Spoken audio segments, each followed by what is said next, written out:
C channel MD TV Ramesh బాబుకు పితృవియోగం కలిగింది.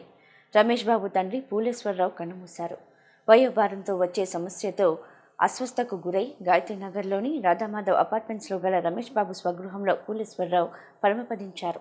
పూలేశ్వరరావు మరణ వార్త తెలియగానే నగర ప్రముఖులు, రాజకీయ నాయకులు, కేబుల్ ఆపరేటర్లు, వ్యాపారవేత్తలు రమేష్ బాబు ఇంటికి చేరుకున్నారు.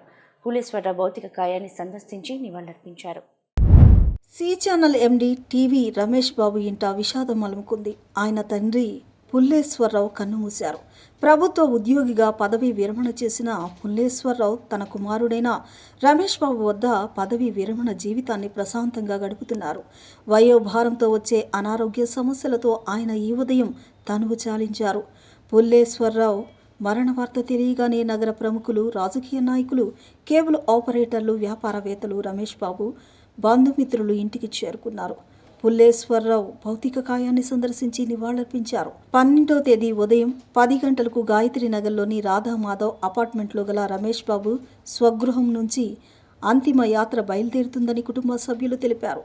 పుల్లేశ్వరరావుకు నివాళులర్పించిన వారిలో వైసీపీ ఎన్టీఆర్ జిల్లా అధ్యక్షుడు దేవినేని అవినాష్, పార్టీ సీనియర్ నాయకులు కడియాల బుచ్చిబాబు, సిపిఎం రాష్ట్ర కార్యవర్గ సభ్యులు సిహెచ్ బాబురావు, ప్రముఖ హృద్రోగ నిపుణులు doctor Srimannarayana, aqua devils association అధ్యక్షులు లింగిపిల్లి రామకృష్ణ, ప్రముఖ వ్యాపారవేత్త కోరాడ విజయ్ కుమార్, కాంగ్రెస్ పార్టీ ఉపాధ్యక్షులు కొలనుకొండ శివాజీ, మాజీ మేయర్ రాయన భాగ్యలక్ష్మి, సిపిఐ నగర కార్యదర్శి జి కోటేశ్వరరావు, ఇంకా రమేష్ బాబు హితులు, సన్నిహితులు కూడా ఉన్నారు.